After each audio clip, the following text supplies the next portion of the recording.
Hello, welcome back to FatherofTwo Plays Pillars of Eternity. Alright, let's head into this abandoned building, shall we?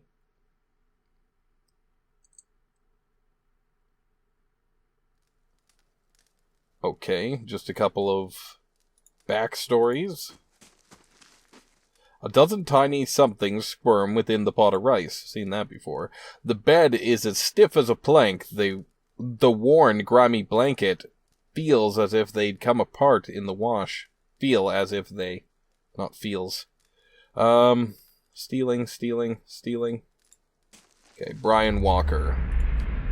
You see a young man contort, screaming, strapped to a wooden table. Above him, a machine crackles, tiny strikes of lightning caressing his emaciated frame. A trio of mages chant around him, eyes white, hands lifted in benediction of their agonized victim. It goes on for more time than you could say before the screams stop, replaced by hoarse, stabbing sobs and silence. A silver-haired woman enters, kissing him on the forehead, motherly hands soothing, cajoling. He quiets, unable to speak for screaming, and waits for a death he'll never see. Weird. All right, then. Vril. That's quite a long one. You see a dark, foreboding room heavy with incense smoke. Two figures stand in the center of the room, performing some sort of ritual with slow, exact, deliberate motions. This man follows along with the actions of an older man, and it becomes obvious the older man is teaching the younger one how to perform the ritual. He calls out steps, corrects imperfections, and berates the young man when he missteps. Watching the younger man's motions, you note he seems to be intentionally making mistakes. But what he hopes to accomplish with this, you can't discern. As the ritual continues, the master becomes more irritated with the young man. He walks over, leans in, and begins chastising him eye to eye. This appears to be what the young man was waiting for. The young man takes advantage of his master's distraction, dropping the censer he is holding, and he locks eyes with the older man, completely focused on his target. A wisp of energy leaps from the younger eyes to the older, and the master stands up. Eyes now milky white, rocking unsteadily on his feet. The young man never breaks his gaze on the older, slowly circling him, almost seeming disappointed. He stops, toe to toe, and looks disdainfully into the blank eyes. "Is that it?" he whispers, staring his master down like a snake. "How did I ever think you had anything to offer me?" He blinks and twists his head to the side, turning heel and striding from the room. Bright blue mist flows from the master's eyes and mouth, wrapping sinuous tendrils around his body. It slides across his arms, working its way to his abdomen, down over his legs. The mist speeds up, moving faster as it circles the master's body, glowing brighter as it does. The speed increases until it no longer looks like mist, but a shimmering cocoon surrounding the old man's body. A faint humming buzz emanates from the mist, growing louder and more forceful by the second. The young man stops in the doorway, looking back at the older man, only a mild interest in his eyes. With a whoosh, the air around the master ignites, starting him on fire. The smell of his own burning flesh breaks him from his reverie, and screams erupt from his lungs. A scream erupts from his lungs. That makes more sense. The young man turns around again, unmoved, and walks away, leaving no one to hear his master's dying cry. Alright. Well, sure glad I came and saw your guys past. That wasn't disturbing at all. Thanks a lot. So many of them are so disturbing. So yeah, we were gonna head over this way. And come back past Auda's house. There's the salty mast. Yeah, let's do that. That's probably gonna say the same thing about the roof that we saw before. Check it out anyway. With its crooked and missing shingles, the roof resembles a prizefighter's gap-toothed smile. So we won't check out that building this time. God's damn that Okay. son of a coup. The angry woman clenches her jaw and stares out toward the harbor with glimmering golden eyes. Eventually, sensing your presence, she turns her feathered head towards you. Cool, why does she have feathers? Want to run a down-on-its-luck Valiant Trading Company? If you have more than half a brain, you could really do something with it. She clenches her jaw and continues quietly. As long as you're willing to clean up a few bloodstains.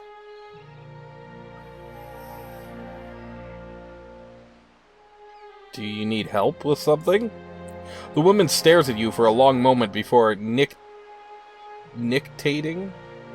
Membranes slide across her eyes. Nictating. I'm not sure I know that word. But she has second eyelids, is what I assume from that. Nictating membranes. Do you want to help? Sure. Go into that warehouse and ask for a man named Verzano. When you find him, throw him in a sack, throw the sack in a crate, and put the crate on a boat headed to Ancenze. Why? Or the bottom of the Pearlwood Gulf. Either's fine with me. She thinks for a moment before continuing in an angry tone. I like her already. The woman looks back at the warehouse for a moment and grimaces. After a slight nod in your direction, she storms off. Huh. What was all that about? Valiant Trading Company. Alright. And Cartugo? Well met, Oh, friend. the wall just finished. Come look at my wares. Exotic goods shipped straight from the Republics and Old Valia. Show me what you have for sale, I guess. Rot finger gloves. Touch of rot. Oh, wait. Touch of rot. 12 to 20 corrode damage. And 29.3 over 8 seconds. That's not bad. Spreading plague. Hobbled for 15 seconds. Weakened for 15. Foe jumps targets. Times 5. Applies the same effect as foe target. Don't know what that does. Oh, can we click on it? No, we can't. Huh. These gloves were worn by a healer in Old Valia who lived in a village stricken by a terrible plague. While most fled, he stayed behind, restoring the few he could and easing the suffering of those he could not. In time, the disease spread to him, melting the flesh of his face and raising boils on his arms, but leaving his hands, eyes, and mental faculties untouched. His exposure to the illness had inoculated him against its most pernicious effects, leaving him disfigured but capable. That actually sounds pretty good. Not what happened to him, obviously, but what the gloves do. I don't think we have any money, really, to spare, since we have to upgrade our keep now. Amulet of Jokate. The Ring of Wonder. Grants second chance on unconscious, 1 per rest, that's awesome. And wow, that's really good. The Druidic Order of Ovates. The Druidic Order of the Ovates from the Golden Grove believe that the Ring of Wonder is the sapling of one of the great trees that surrounds Tier Evron in Twin Elms. One day, they say it will grow into an even mightier tree, root-like fibers twined together, sprouting from a shining green bud. The ring adjusts to the finger of the wearer, but removing it can be a painful experience as the roots spawn to flesh. Huh. That's not what I wanted to do. Belt of the Stalgar. Minus 33% knockdown duration and up dexterity. That's pretty good. We need a belt, too, I think. Commissioned by a wealthy nobleman in New Haumar, this leather belt has been dyed to resemble the felines for which it is named. Much taken by accounts of the fearsome beasts, the eccentric nobleman gathered pelts and hunting trophies. Though he had never seen any of the creatures in person, when commissioning this belt, the nobleman insisted upon an enchantment which would grant him the Stalgar's grace and poise. Despite these mundane origins, the enchantment proved very effective. While the belts won't guarantee the wearer will land on their feet after a fall, it will see them back in fighting stance more quickly. Now, I think we need a belt. Like, nobody has a belt in the party, if I'm not mistaken. So that could be an idea. It's not that expensive either. +2 resolve. Amulet of Jokate. This amulet was taken from the ruins of Air Glanfath by Imperial agents in 2664 AI. Attempting to shatter the new and fragile peace between Gref Admith Hadret and the Glanfathans, they found themselves in possession of numerous powerful, mysterious artifacts. Adiran wizards and animancers took a particular interest in this piece, particularly when an Imperial Watcher claimed to see the soul of the forest of the Deerwood within it. However, when one of the wizards studying the amulet was driven mad, research ground to a halt. The artifact changed hands, and it was believed to have been stolen back by a Glanfathan rogue. The teardrop-shaped amulet hangs from a silver rope. It bears an image of a cardinal in flight on the front and the runic engraving on the back. Runic engraving. Wearing it produces a strange vibration that is felt rather than heard, as if something in the amulet resounds within the wearer's very soul. Oops, okay, I didn't buy it yet. I wanted to compare. Yeah, we can't compare it, so we must not have a belt. Cloak of the Tireless Defender. Modifies constant recovery. The most famous... What does it do, though? Wow, this is a long one. The most famous battle of the Saints' War, other than the one that took place at Halgod's Citadel, was the sack of Mercy Vale. While the main force of St. Widewin's army marched on the Deerwood from the north, 2 brigades approached from the east, reaching Coldmourn from a pass through the White March. The villagers of Coldmourn allowed the Red Sarens to continue unopposed, an act of cowardice that still draws curses from Deerwoodens today. The soldiers headed north, planning to join the rest of the army at New Yarma. The villagers of Mercy Vale had little warning and no time to prepare, but they fought to hold the Red Sarens back as long as they could. Though the town was burned to the ground after a few days of fighting, the delay allowed the villagers and villages and tribes on the way to New Yarma to organize successful guerrilla campaigns. It's widely believed that the battle at Mercy Vale, as well as the many skirmishes in the wilds, kept the Red Sarens from reaching Halgut Citadel before the Godhammer was in place. When survivors and family members eventually returned to see what was left of Mercy Vale, this cloak was one of the only items that had escaped the flames. Completely undamaged, it draped the corpse of a warrior who'd fallen in the middle of the town, the body so covered in wounds that identification was impossible.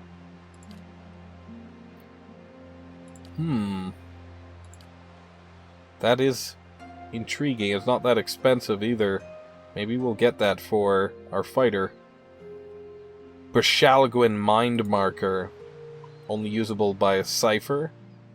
The Brishalguin, or Mind Hunters, were known throughout Air Glanfath centuries before Adiran and Balian animancers introduced formal scholarship on ciphers to the continent. They were respected and feared for their abilities to perceive soul connections. When Adiran colonists first settled in the Deerwood, they quickly aroused the ire of their Glanfathan neighbors by trespassing, sometimes accidentally and sometimes intentionally, on Angwathan ruins. An Orland of the Three-Tusk Stalgar tribe, a mute but preternaturally gifted cipher, used her abilities to monitor the border ruins and track the colonists who encroached upon them.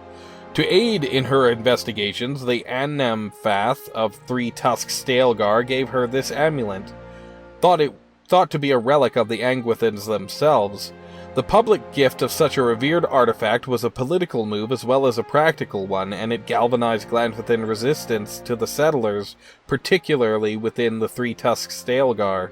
It was lost, however, when the cipher was killed in a raid on a farming settlement. Only usable by a druid. Seeking to augment the power... The Wild Strike belt, so I don't know if I read that. Seeking to augment the power he wielded even while in the skin of a bear, once ancient druid crafted this belt, which taps into the power of a druid's spirit shift to put added force behind each of the druid's strikes. The belt is enchanted to accommodate whatever form the wearer takes, allowing those in more feral shapes to enjoy the benefits of the belt's magic. Okay, and that's about it. Some scrolls, some potions, a brain. Large gelatinous brain of a Vathric. We haven't run into any of those yet. Oh, it's a beagle. Oh. Yeah, we're getting the beagle. We have a kitty. Think we're gonna get the beagle. Now, let's see what we have in our stash.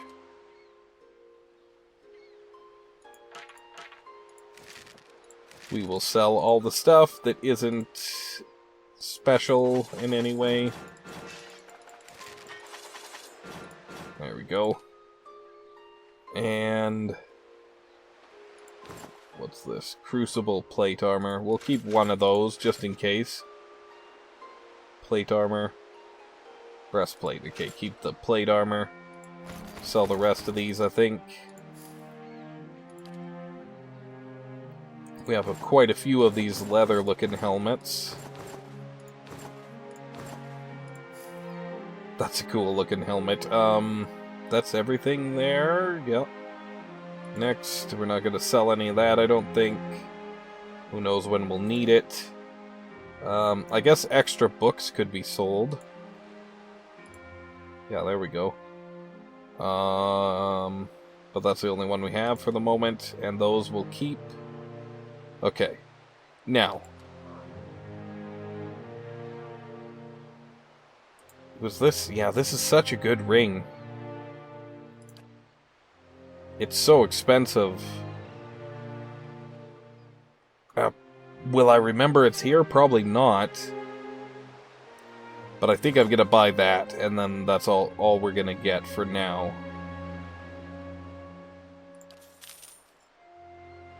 Okay, now let's open our menu here. Oh, you know what? Actually, before I do that, I want to turn off his... There we go. Defensive stance. I don't know what exactly it does, even. To be honest. Like, it modifies constant recovery. It doesn't say how, though. Except that it kind of describes a guy who was so wounded you couldn't identify him, so you have to imagine it increases his ability to get through a fight, right? Without dying. We could probably sell some of these.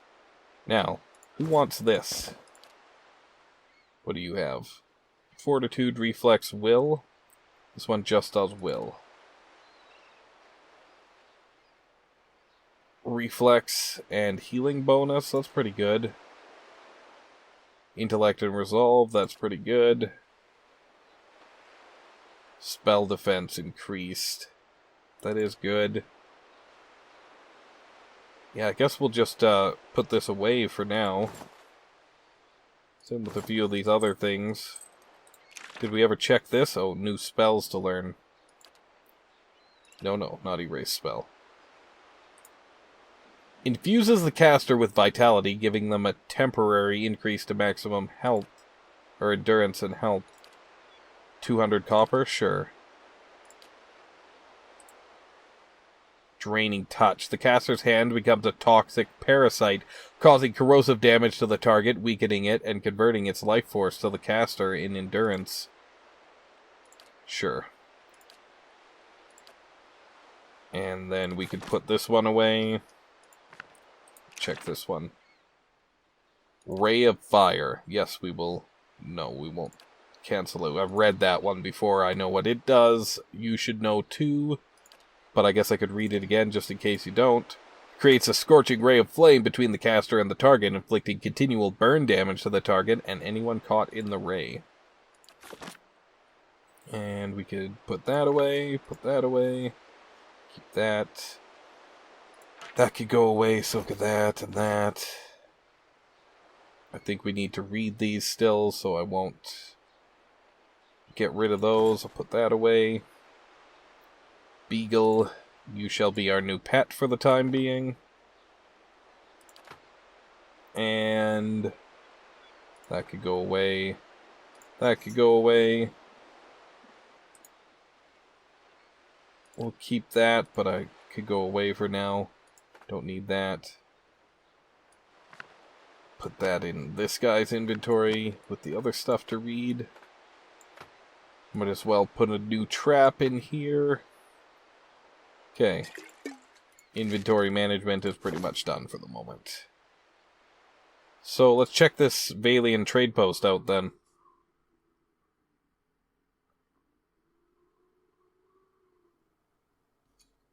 Ah, iced tea. The drink of champions. My favorite drink, at least. Good day to you. A young woman stands behind the counter watching you with quick, intelligent eyes. Welcome. This is the your first visit to the Valian Trading Company, is it not? Please let me know how I can assist you. Her tone is both professional and inquisitive. Who are you? I'm the assistant manager of this warehouse. Currently, I help Verzano run things, but I'll take over when he retires. Or when the company bosses back home decide it's time for new management. She rolls her eyes. Ah, so you don't like him, I take it. Have you more business to discuss? What is this place? The Valian Trading Company is an association of merchants from the Valian republics. We oversee trade deals and negotiations on behalf of our merchants. She gestures towards the door on her right. This is our warehouse where we store goods in transit. Okay, farewell. Hey. Oh yes, right. So, the wall is complete. Let's put up the other wall, shall we?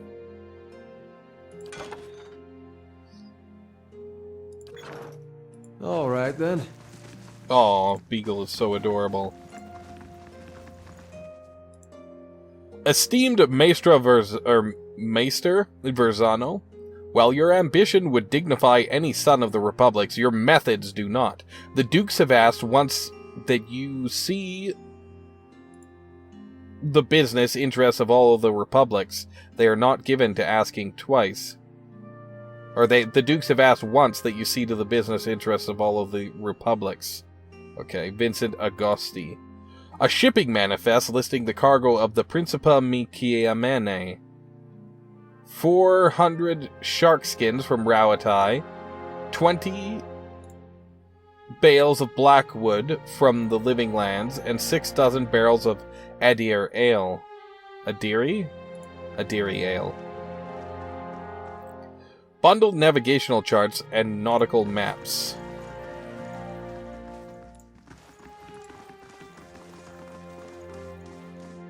For immediate transport to Barda, handle with care. Okay, that's the other exit or the other door we saw from outside. Just read the thing. Caution, flammable, thank you. Maester Verzano. We'll talk to him in a moment. More stuff to lockpick, not really my thing. Live specimens, do not open, okay. Maester Verzano. A man stands at the corner of the warehouse directing traffic. Gems wink from the many rings on his fingers as he points and waves at the laborers. His silk clothes, though finely embroidered, aren't new. You notice a couple mended seams around the shoulder and a discreet patch on one elbow. Greetings. When he sees you, he throws his arms wide in an expansive welcome. You have come to the warehouse and headquarters of the Valian Trading Company. He consults a pocket watch. Some of the gold filigree has chipped away. But you are late. I sent word to the expedition hall yesterday. This means delivery cannot wait. He snaps the watch shut. Who was that feathered woman? Ah, you must mean Pelagina. She's a paladin in the employ of the Valian embassy. She's a good soldier, but not so good at taking orders. Too hot a temper, I'm afraid. She seemed angry. He laughs again. Well, that's no surprise. She's hot-headed. A woman in a brotherhood of paladins and touched by the gods in such an unusual way. Something else I can help you with, or shall I return to my business? Tell me about what you do here. I'm a merchant from Anshenza, the fairest of the Valian republics. Here, in Defiance Bay, I run the Valian Trading Company. He gestures at the stacked crates. We ship cargo to and from the republics. We are part of the grandest mercantile organization in the world. Anything you can imagine, we can ship it. He grins. For a fee? I'd like to know more about the Valian Trading Company. We are a confederation of merchants and traders from the Republic. He looks proudly around the warehouse. We sell all manner of goods and equipment, and for years we've enjoyed fruitful contracts with many shops, inns, and armorers throughout Defiance Bay. His smile flickers. Is something wrong? It is nothing, he waves a hand. Only that competition has grown especially fierce in recent months. But I suppose this is to be expected, given the legacy, as the locals call it. And what's the delivery? He tugs at his beard. I must assume, then, that you are not from the company I contacted at the expedition hall. He waves a hand. But you are here, and they are not. It is a bag of bitter squash seeds, and they are prized for their medicinal properties. Few merchants at Defiance Bay deal in them, and those who do know their value. Seems simple enough. Why ask me? A frown distorts his meticulous goatee. My own couriers have been robbed and beaten these past weeks. It would seem that some of my competitors resent my success. In any case, you are not a known associate. You would be left alone, and if not, he shrugs and grins. You look like you could handle yourself. And as for your integrity, I suppose I will just have to trust you, as you will have to trust my assurances that you will not find a buyer outside of my contact. I guess I'll do it. He claps his hands together. Excellent! Now deliver this package to the man named Gareth at the Goose and Fox in Copper Lane. He will know what to do with it. He slips a bag of pebbly seeds into your hand. Return to me when you are done, and I shall see to your payment. Greetings. Okay, well, farewell. Sounds like somebody's probably going to try and kill us when we make our way over there, but, you know, that's just another day in the life, I guess. Action, adventure, and steel on steel. The stuff of legends, right, Boo?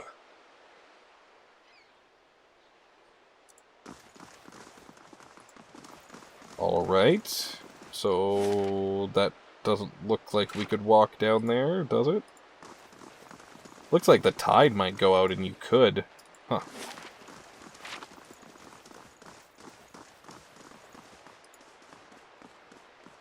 Surrounded by scattered planks, it isn't clear whether this skiff has been half-built and abandoned, or cannibalized for lumber.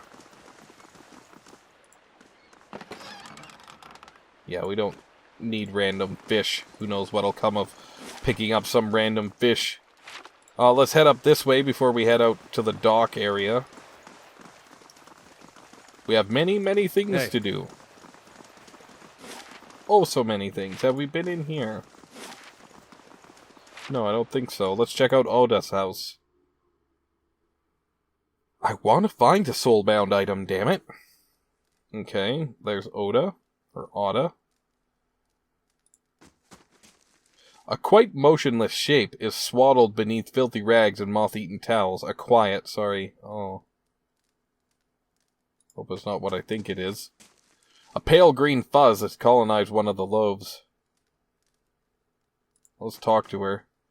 The woman looks like she hasn't slept in days. Her hair is a rat's nest of tangles, and her eyes are lined with shadows. She casts an anxious glance at the door.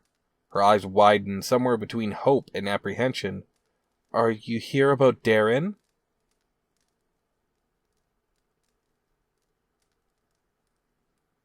No, but if it's something I can help with, I will. It's my son. His father, Wade, took him fishing 2 days ago, and I haven't seen them since. The neighbors are no help, and the city watch hardly bothers with the gift these days. I'd be out on the docks looking myself, but I can't leave the baby. Her eyes wander to the crib, and she lowers her voice.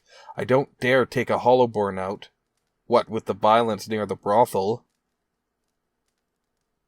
You have a Hollowborn baby? The answer is etched plainly on her face. Weidman's legacy is as potent in Defiance Bay as anywhere. People are scared, and they're looking for someone to blame, whether it's those women at the brothel or the families of these poor babies. Or babes. Might be nice if a god or two stepped in and set people straight, but maybe that's just me. Yeah, no doubt, dear. She sighs and watches the motionless cradle. I don't approve of what's going on at Maya's place, but these attacks won't earn us the god's mercy, and it only made it harder to earn a living. Tell me more about their disappearance. What do you want to know? Well, tell me about Darren. The ghost of a smile flickers across her lips. He's a brave lad, if a little too bold for his own good, but he's always been a dutiful son and a gentle brother. He's got dark hair, quick eyes, and a ready smile. When you find him, you'll recognize him in a heartbeat, I'm sure of it. Tell me about Wade. She scowls and brushes a greasy strand of hair from her face. Sometimes I don't know whether to rejoice or rue that he comes home as often as he does. He spends most of his time and all of our money drinking at the brothel. Has ever since. Her gaze returns to the silent cradle. Oh, that sucks. Where did you see them last? Wade was taking Darren fishing at the docks. That was 2 days ago. Okay, I have no more questions. I'll be back if I find anything. Auda closes her tired eyes, likely for the first time in 2 days. I don't know how to thank you. I don't have much to spare these days, but Andra bless you for anything you can do. Yeah, well, we'll go do that for you. It's the least we could do. I don't agree with the man going and drinking all the time to drink away his troubles, but I understand how he would feel terrible and not necessarily want to be at home. It's no excuse, though. What a crappy thing, that's happening in this place. No wonder people are so on edge.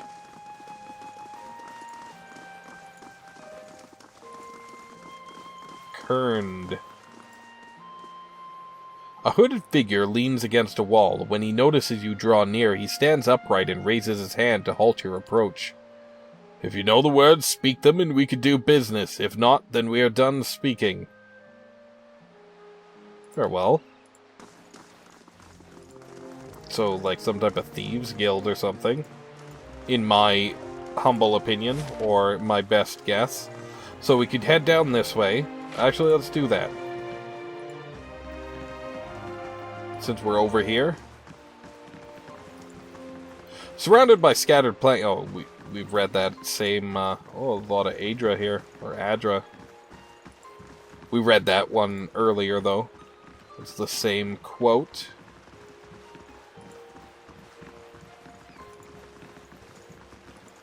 Nothing down there.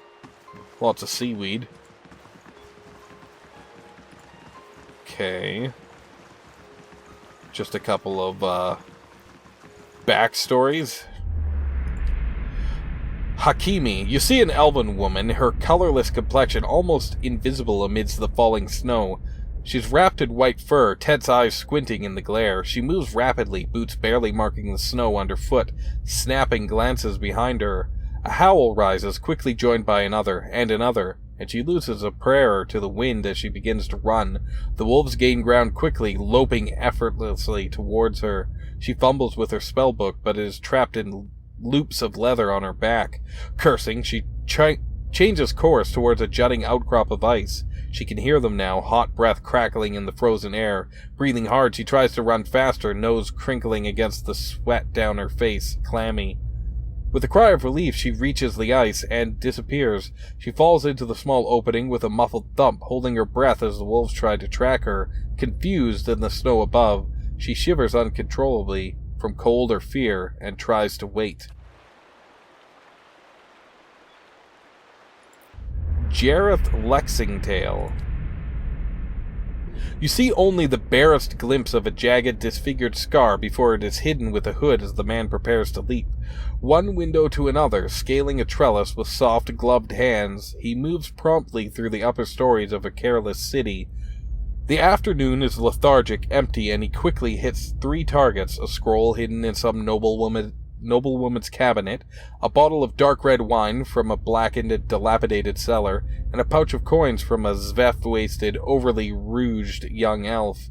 He buys himself dinner at an overly orange, raw-scrubbed inn, and swills the wine as he eats, but his eyes are on the door. He barely finishes when it closes behind a sour white elf, red eyes demanding answers. Unperturbed, he kisses her on the cheek, discreetly placing the scroll in her pocket before returning to his meal, a significant deal richer for the gold in his hands. So it sounds like there's been trouble at the brothel. What is it, boy? Trouble at the brothel? It sounds like there's been trouble at the brothel recently, and maybe we can help with that. This woman needs help. There's so much to do in the city. When you're downtown, things'll be great. When you're in Andra's gift. Okay, something's happening here. Oh, man. I think they said, grab his purse and go. So by something happening, I guess I mean a robbery. You okay, dude? This man's fancy clothes are ripped and blood flows from a fresh cut above his eyes. He tries to push himself up, but his arm is shaking. He winces painfully. Help him up. Thank you, he gasps as he rises. Oh, my head.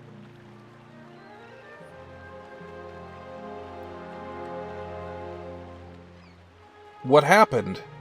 He carefully dabs at his bloody nose with a silk handkerchief. I was just on my way to the club. He slowly stretches out one leg, grimacing at his scraped knee. It's a rough part of town, but the rabble's never been violent. Even a night with Aquila isn't worth this. He limps away.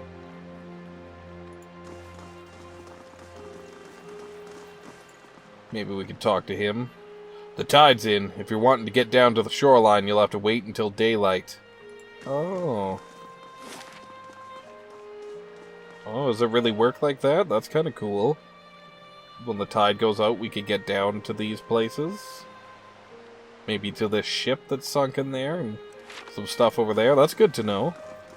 Maybe we could stay at the brothel for the night and come out in the morning. The Salty Mast. Well, it sounds like a place for drinking if I ever heard of one. Yar. There be plenty of booty here. Vale. Just Wallaroon of the milkmaid. She knew what she was doing. Overfried cod, watered ale, and prostitution. A bastion of Deerwooden culture. I hope you aren't expecting to find the leaden key in here. Now to find a home for my other staff. Oh, come on. Durant's gross, man. You're such a gross dude. Hey, Orico. Welcome. Orico catches your eye. A golden hoop dangles from one ear, and his fine-fitted clothes whisper as he glides over to you. You have me at a loss. How could I afford time with such a magnificent creature?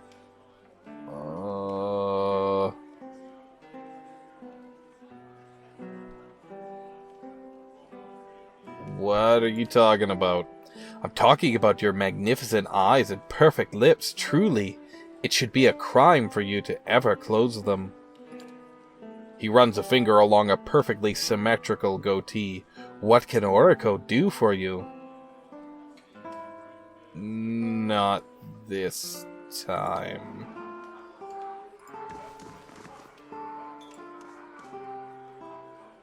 Big Dermsey, the Orlan man, seems to walk with a slight limp. He doesn't say anything, but he stops and regards you with interest.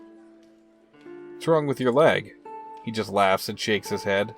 Okay, not interested.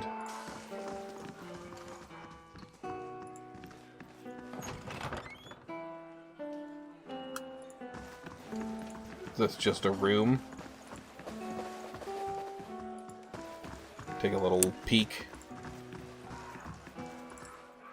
Rolled bills and receipts show amounts paid to Maya's staff as well as her expenses for ale, fish, and new linens.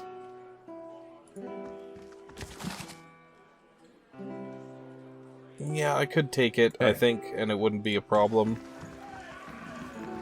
But I'm gonna leave it. Maybe it would be a problem, I don't know. So Maya, Wade, Captain Pepperjack, Linus Tulips, ew.